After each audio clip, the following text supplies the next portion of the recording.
the 6th of November 2024. Welcome to Trump's world. His sweeping victory will shake up everything. A stunning victory has crowned Donald Trump the most consequential American president since Franklin D. Roosevelt.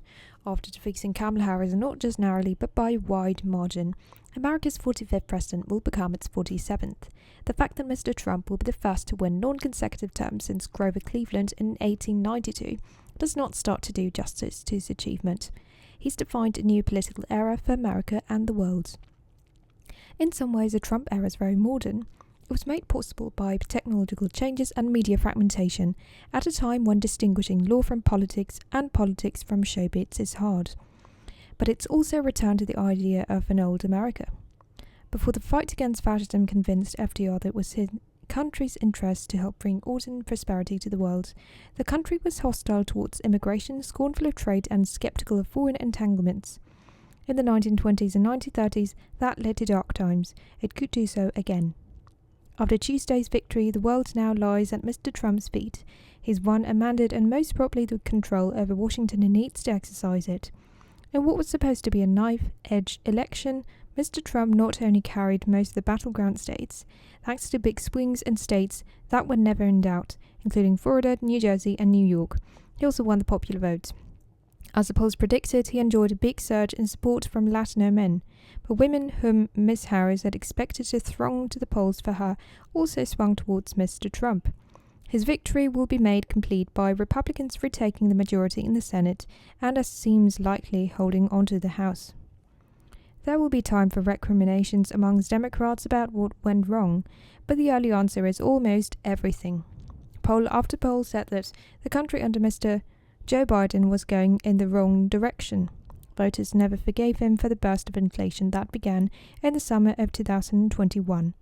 The Biden administration promoted a view of culture that is out of step with most Americans, especially on gender, which featured in a huge share of Trump campaign adverts. Most damaging of all, voters throughout the country were infuriated by the Democrats' failure to stop people crossing the southern border illegally.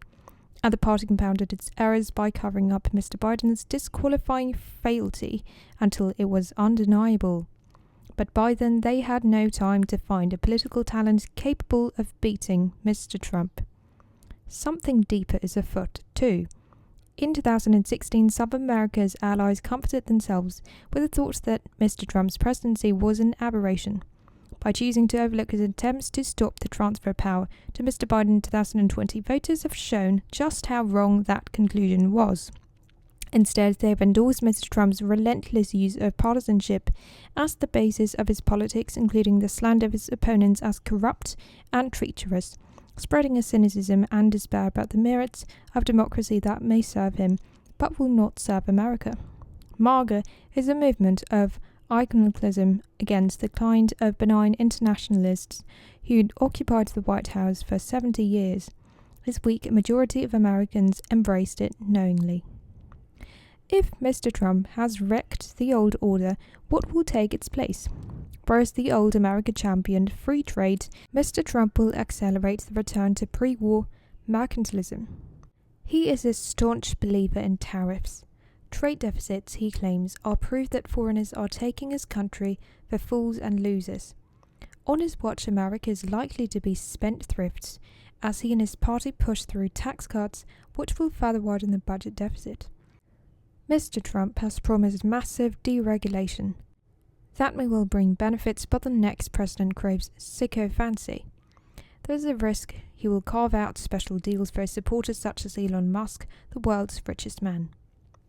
Our hope is that Mr. Trump will manage to avoid these pitfalls, and we acknowledge that in his first term he mostly did. Our fear is that during this presidency he will be at most radical and unrestrained, especially if, as America's oldest ever president, his mental powers begin to fail him.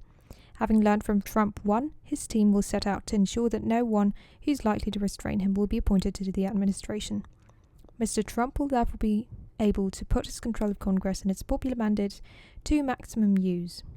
In decades after FDR, American foreign policy worked through long-standing alliances.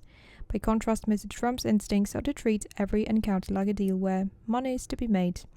He likes to say he's so unpredictable that America's adversaries will be too cowed to try anything.